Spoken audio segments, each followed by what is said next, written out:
Olá pessoal, tudo bem? Histórias de amor entre homens sempre existiram na literatura. Desde Enkidu e Gilgamesh, Aquiles e Patroclo na Ilíada e chegando até os nossos tempos com, por exemplo, os cowboys de Brokeback Mountain, não é? Então isso não é novidade. Agora, eu achava que não existia uma obra inteiramente dedicada a esse tema antes do século XX. E eu estava enganado, existe sim. Na literatura japonesa, no século XVII, foi escrita uma obra por Ihara Saikaku, um escritor bastante prolífico que produziu muita coisa. Ele escreveu essa obra inteiramente sobre o assunto, sobre o homossexualismo masculino.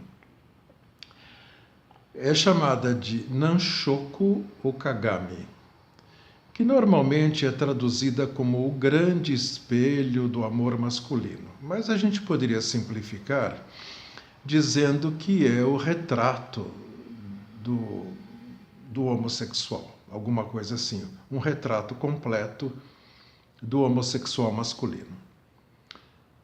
É constituída por 40 contos, sendo 20 ambientados no meio samurai e os outros 20 no meio kabuki, quer dizer, do teatro kabuki, envolvendo atores jovens desse gênero. Para vocês terem uma ideia desses contos, que variam bastante, alguns são muito dramáticos, outros são menos. Eu vou resumir um deles. A história é assim.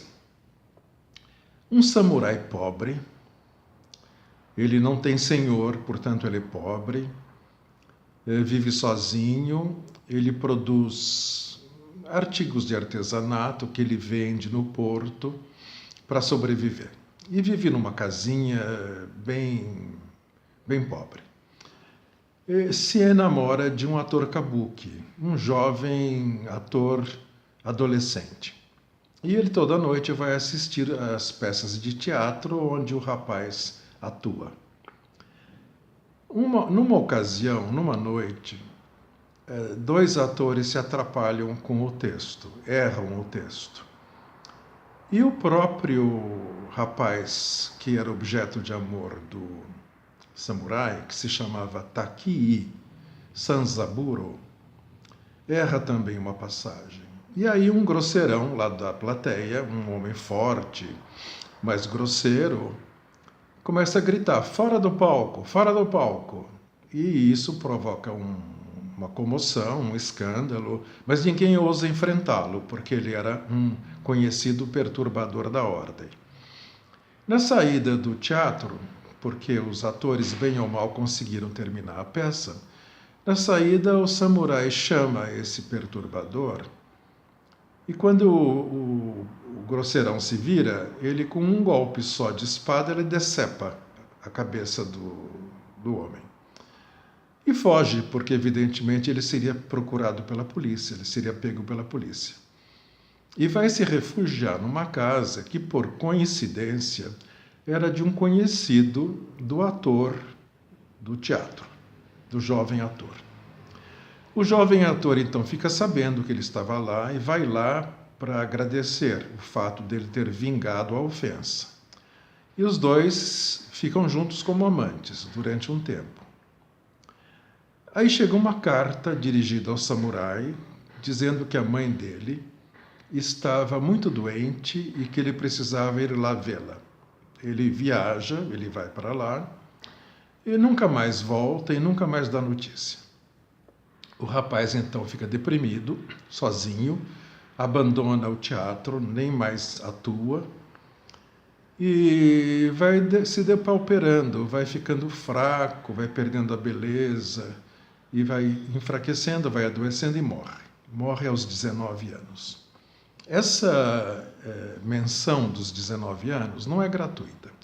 É porque aos 19 anos terminava a adolescência do jovem japonês, na época. A partir daí, ele se tornava adulto. Havia uma cerimônia em que, de passagem, né? Uma cerimônia, um rito de passagem, pelo qual o adolescente, o jovem, se transformava em adulto.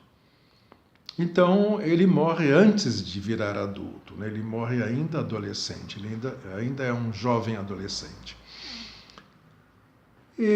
Então, essa é uma história que dá uma ideia, mas para conhecer a obra toda, evidentemente, é preciso ler os 40 contos. Como eu não sei japonês, eu naturalmente recorri a uma tradução moderna para o inglês. É uma tradução muito boa, ela foi premiada, ela é de Paul Gordon Shallow. E o título é O Grande Espelho do Amor Masculino. A tradução é um pouquinho difícil de ler. Não tanto por causa do tradutor, mas porque a obra faz menção a práticas do século XVII, faz menção a objetos que eram utilizados na época, plantas, insetos, né, animais de todo tipo. Os japoneses têm toda aquela ligação com a natureza, como vocês sabem, né? Então isso dificulta um pouco a leitura, porque nos obriga a recorrer com frequência às notas e a dicionários. Mas não é invencível, o problema não é insuperável, dá para ler. Certo?